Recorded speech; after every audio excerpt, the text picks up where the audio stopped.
In a flash, everything changed when I heard my husband's angry voice on the phone. He yelled, "Why do you always fall apart when I need you?"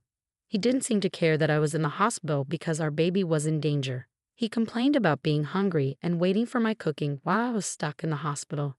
He said he'd had enough and was going out to eat with his parents, leaving me to figure out how to get home on my own.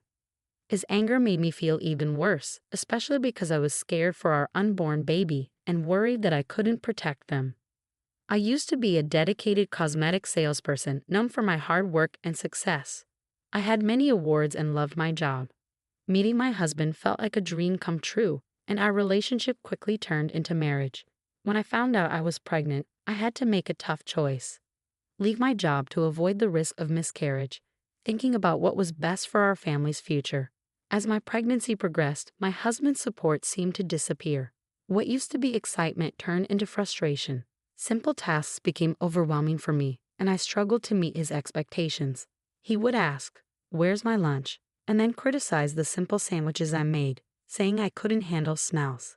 He dismissed my difficulties with, "Pregnancy is not an illness," making me feel alone in my struggles. This was so different from the man I had fallen in love with. He stopped coming to doctor's visits and showed less concern for the household chores that were becoming too much for me.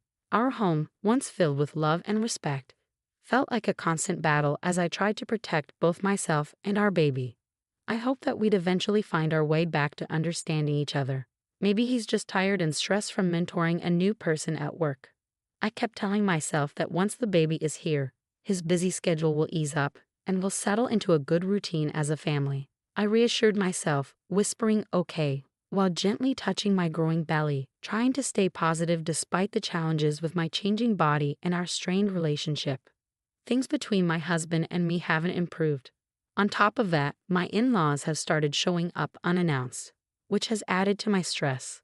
They criticize the cleanliness of our home and worry about how we'll manage with the baby, but they still expect me to serve them food right away.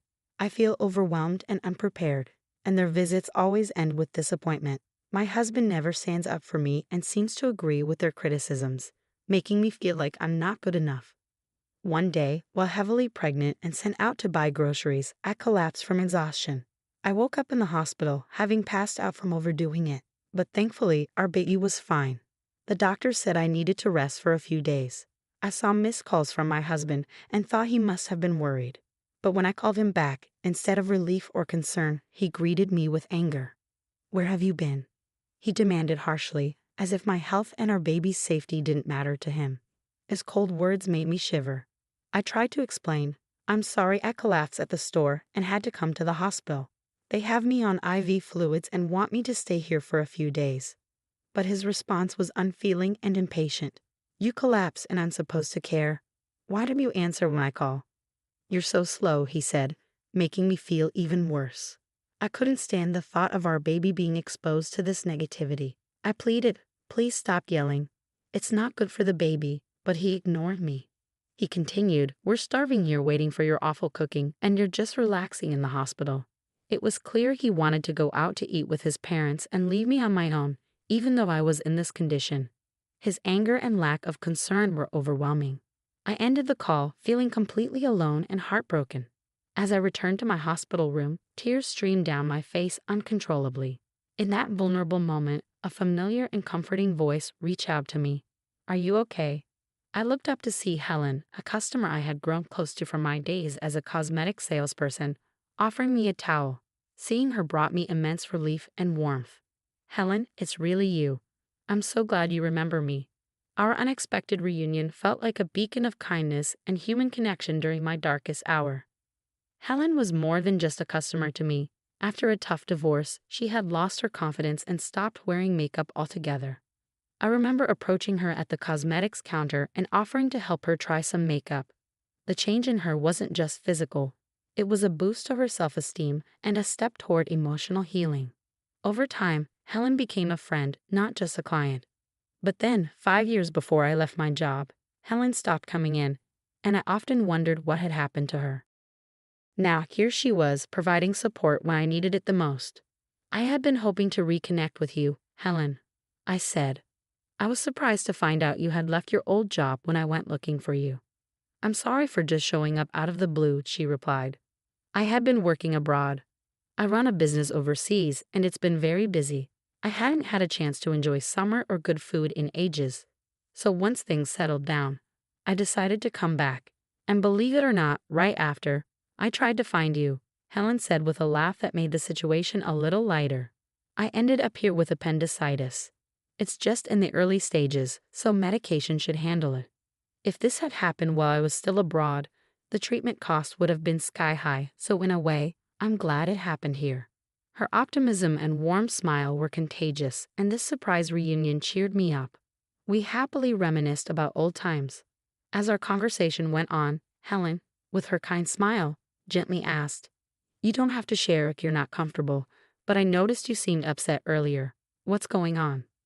Feeling I could trust Helen, not just as a former customer but as a real friend, I opened up about my troubles with my husband and in-laws. "I'm really worried about bringing my baby into this environment. I'm afraid they'll be treated the same way I am. And without my job, the thought of living independently, especially with a child, feels overwhelming." To my surprise, Helen made a truly generous offer. "I actually have an apartment you could use. I manage a few properties as part of a project I started with land I inherited. It's a cozy 2-bedroom with a separate bathroom, soundproof walls, and it's in a safe neighborhood close to supermarkets and a police station. You wouldn't need to pay a deposit right now, and you can start paying rent whenever you're ready. It's a really good deal. What do you think?" Helen's excitement and sincerity were so genuine that I couldn't help but laugh in disbelief. "Are you sure you can offer it at such great terms?" I asked, overwhelmed by her kindness. "Absolutely," Helen said. "I trust you'll take good care of the place, and I think it's important to support each other in tough times. You're more than welcome to stay there," she assured me with a warm smile. Helen's unexpected kindness felt like a ray of hope. It wasn't just an offer of a place to stay, but a chance for a fresh start. Her generous gesture was something I couldn't refuse, so with heartfelt gratitude, I accepted. Days later, once the doctors gave me the all clear, I left the hospital and moved straight into the apartment Helen had set up for me. She had arranged everything effortlessly over the phone, showing incredible generosity. I didn't go back to the home I shared with my husband. Instead, I embraced this fresh start in Helen's cozy and welcoming apartment. Although I felt a bit guilty about not paying rent right away, Helen just laughed it off, telling me not to worry. While my husband was at work, I went back to our old home to pick up my things. It felt strange and empty, much like how I felt inside.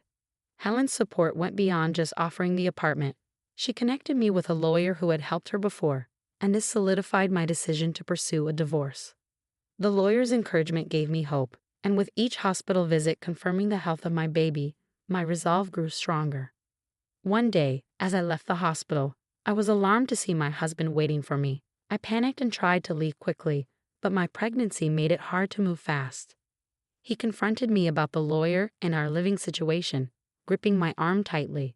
I stood my ground, insisting that any discussions about the divorce, compensation, or child support should be handled through the lawyer.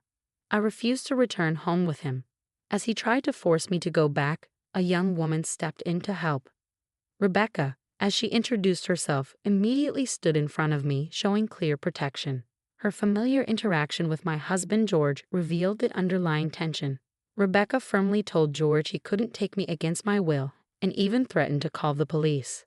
Her determination and the mention of the police were enough to shift the situation, giving me a glimmer of hope and the strength to assert myself.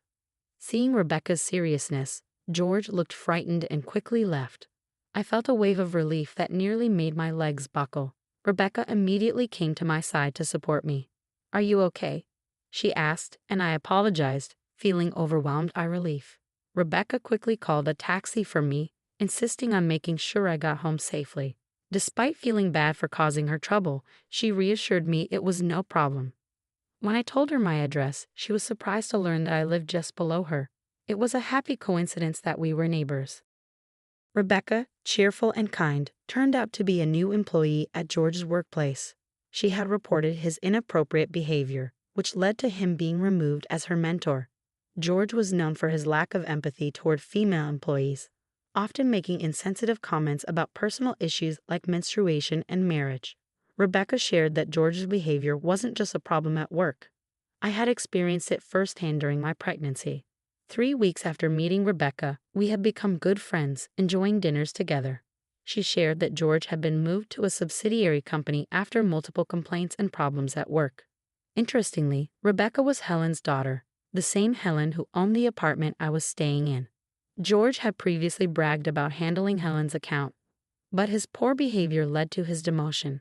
Helen had pushed for George's transfer after learning about his actions both at work and toward me. Rebecca, determined to address workplace issues on her own merit, had only acted after realizing my connection to her mother. Helen had encouraged Rebecca to gather and present evidence against George, which led to his transfer. With George's reduced income and increased workload, his position had changed significantly. Helen, drawing on her experience, advised me to stay firm and not be swayed by George's attempts to gain sympathy, which was incredibly reassuring. After I decided to divorce George, he tried to contact me through the lawyer, expressing how tough work was and how much he missed me. He even apologized and asked me to come back, but I remained resolute in my decision to divorce, supported by Helen. George had no choice but to accept the divorce and agree to the terms for child support and damages. As time went on, I faced a new challenge with my in-laws, especially my father-in-law, who was overly excited about the baby being a boy. I sensed trouble brewing, and it wasn't long before my in-laws made their move. One day, while I was heading out, my father-in-law grabbed my arm. He had followed Rebecca, thinking he would confront her, but then saw me and demanded that I give up my baby once born, claiming the baby was the family's heir. Despite my efforts to free myself, his grip was too strong. Just then, Rebecca's firm voice demanded he let me go. In a swift motion, she used a judo technique to throw him. Rebecca, a top-ranked judoka with national titles, had mastered judo to protect herself and her mother during difficult times. She confronted my father-in-law, criticizing him for ignoring George's actions and trying to interfere in my life. She defended my right to start over and made it clear that their meddling was unacceptable. The sound of approaching sirens revealed that Rebecca had called for help before coming to my rescue. My mother-in-law, who had been waiting in a nearby car, watched quietly as the police arrived and took both her and my father-in-law away. My father-in-law was arrested, and after some reflection, my mother-in-law decided to divorce him and start a new life in the countryside. George tried to persuade his mother to let him come with her, saying he was fed up with his job and the family drama, but she firmly rejected him. Through the lawyer, my mother-in-law sent her apologies and left some money as a gesture of goodwill. Helen explained that it's common for people to feel lost after leaving a marriage and that the money was likely her way of apologizing and supporting my son's future. I was surprised by her support, given her past behavior, but grateful for her attempt to make amends. After finalizing the divorce, I gave birth to a healthy baby boy. My mother-in-law chose to live in the countryside, preferring solitude over staying with George. When my father-in-law was released from custody, he found that the house had been demolished by my mother-in-law before she left. He ended up moving in with George, which only led to more problems and eventually caused George to resign from his job due to a damaged reputation. Despite the upheaval, child support payments continued to come in reliably, likely managed by Helen and the lawyer. Rebecca was recognized at work for her efforts and became a project leader, earning admiration from her colleagues. Helen's projects, including women-only properties and housing for foreigners, were thriving. As for me, once my son was old enough, I planned to return to work. Helen had offered me a position at a new high-end cosmetics store she was opening. She continued to support me and showed affection for my son, as if he were her own grandchild. Rebecca also made time to visit us. Both of them reminded me of the strength and kindness that had carried me through the toughest times. I was determined to be as strong and protective of my son as these incredible